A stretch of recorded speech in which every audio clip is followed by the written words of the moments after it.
There have been celebrations in the streets of Burma as pro-democracy leader Aung San Suu Kyi looks set to win a seat in parliament after 2 decades of struggle against the military regime.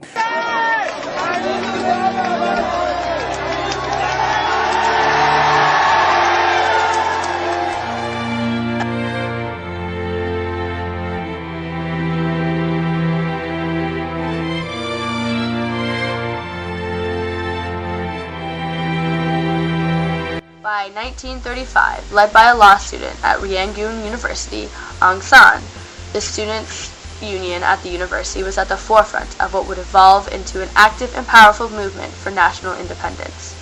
Through his powerful leadership at the outbreak of World War II, Aung San was able to seize the opportunity to bring independence to Burma.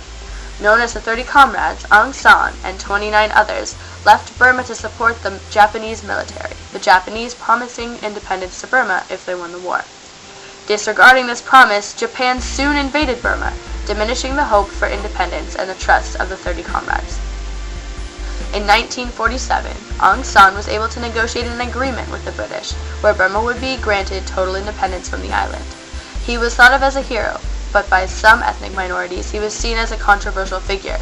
No matter their beliefs, Aung San held regular meetings with these ethnic leaders in an effort to create reconciliation and unity for all Burmese. This process was halted when a meeting with his newly formed cabinet was interrupted by an opposition group, killing the brave leader as well as members of the cabinet.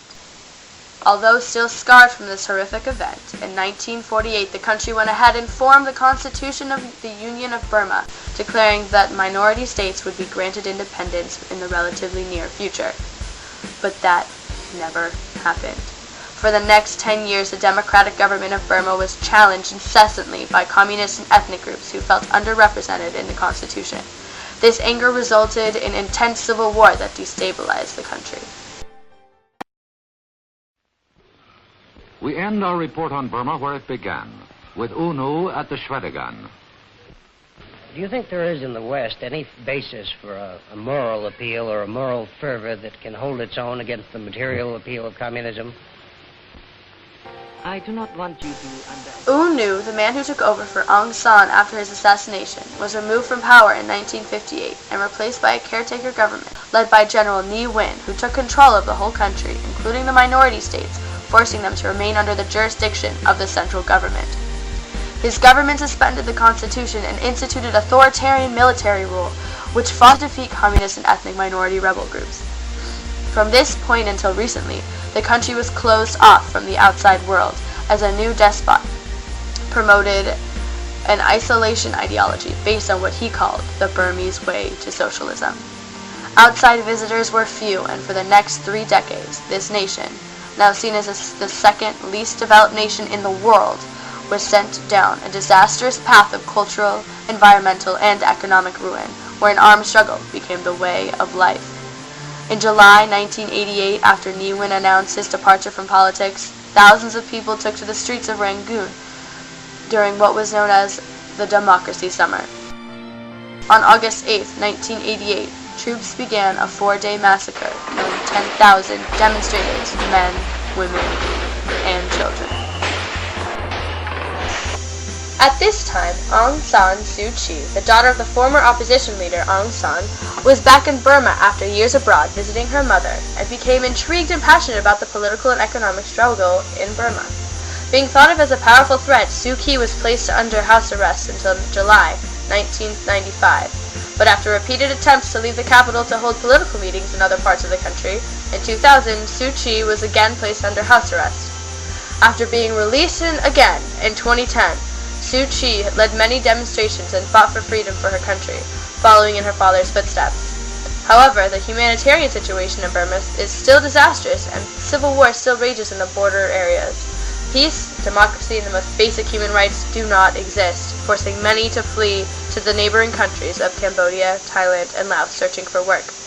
But under the new rule of Thein Sein, who took office last year, many exiles have been emboldened to return. For half a century, Burma resisted any interest in trading with other countries, trying to isolate themselves as much as possible. When Thein Sein came into power, he began shifting the power towards a more democratic outlook, weakening the social, economic, and political policies that caused the displacement of more than several 100,000 citizens in Burma. The European Union and the United States were not adamant about pursuing trade relations with Burma while the underdeveloped countries strived to stay alive. But with recent notions acknowledging the longing for a more democratic government, both the US and the EU have suspended sanctions on Burma for a year, a policy which will ease trade, economic, and personal restrictions. This has been recognized as an open door to increased development aid. From the beginning of this administration, we have pursued a policy of engagement to support human rights and reform in Burma. We knew that the challenges were great, but we also believed that a new approach was needed to support the aspirations. And this week, the government further progress in advancing those aspirations. Meaning that the U.S. has now signaled that even though they would remove investment and financial sanctions, it would still require American businesses to avoid specific targeted sectors closely tied with cronies of Burma's military regime. To make things more difficult, the FDI that has come into Burma has focused on natural resource extraction and hydropower. However, Burma's natural resources tend to be located in ethnic minority regions where the rule of law is virtually absent because of long years of civil war. Foreign investment and the desire for growth cannot be a substitute for a sustainable political solution in ethnic groups. Suspension will create uncertainty and cause any major U.S. business to hold off for another year before investing in Burma. It took more than 60 years for Burma to join the rest of the world in trade and union, and it is still not entirely ready. But with the recent economic and political reforms it has made, it is on its way to becoming a very powerful nation. Now that Aung San Suu Kyi has been released from house arrest, she has made a deep impression on the rest of the country, as well as neighboring countries who have been hosting exiles from her home nation. Through her demonstrations and speeches, she has pleaded for democracy and peace throughout the nation. Ending U.S. and EU sanctions against Burma has helped this fight for a more democratic nation, easing the tension between Burma and other countries, especially now that many Burmese who fled the country have begun to make their way home to a more relaxed, more open, new world. Hello.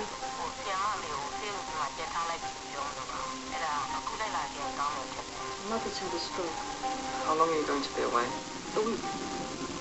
Maybe 2. This morning, soldiers opened fire on protesting students close to Rangoon General Hospital, killing and injuring many. Madam, we believe you are the only person who can lead Burma into democracy now. Your father fought and won independence for Burma.